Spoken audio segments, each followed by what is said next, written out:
everyone. So this is going to be a quick guide on how to install the SMG kit on the XShot Thrasher. This kit, you can add individual pieces, like if you just want to add the front and not add the back, or add the back stock attachments and not add the front, it's perfectly fine. You could add them both. You can revert back to your stock Thrasher at any point, because there's no cutting or gluing or anything like that. And the total install probably should take you 10 minutes or so, somewhere right in there. It shouldn't be too difficult to do. I'll go over some of the parts here that you get and then kind of how to put them on. They are all very straightforward, and you don't need any, like I said, additional cutting tools or nothing like that. So this is kind of what it's going to look like right at the end. I do have the buffer tube attachment on the back here, so I'm just running a buffer tube stock. I think it came off like one of the Dart Zone ones or something like that. But you have a couple options back here, and we'll talk about it. But I first want to talk about the front here.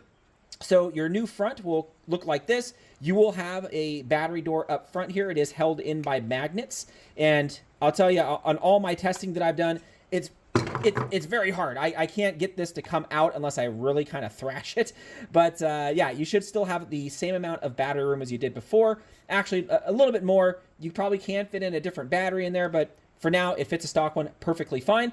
Now, to put this front piece on, very, very straightforward. It's very similar to like the Venom Pro. You're going to have a screw here and a screw on the opposite side. You want to pull both of those out, and the front portion will slide right out with your barrel. If you get it out without the barrel, fine. Barrel's super easy to put in, but that's how this particular front portion just comes out. Just kind of slides right out after you take off your smaller little nub on the inside. Once that's ready, basically you can just slide back in your barrel. There's two little notches on either side that make it slot in. You shouldn't be too difficult. And that is going to fit into the back of this. And this should just slide right on and put on your, screw here and your screw on the other side. Basically, your front's done.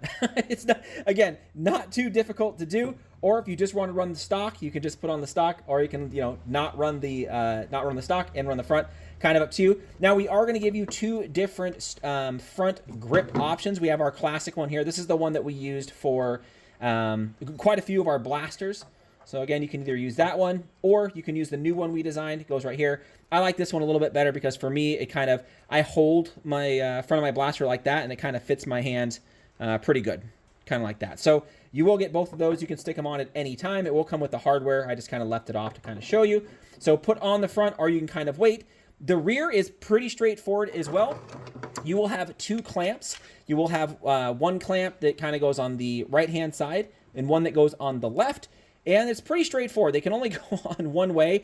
You'll notice one side has some kind of little nubs and things right here. These will go in the side with the holes, or the holes where the screws go in. So that will just fit right in. This side will clamp on the other side like this. You will have two screw holes that you want to put together in first. One is going to be at the very top. So going to be here and here.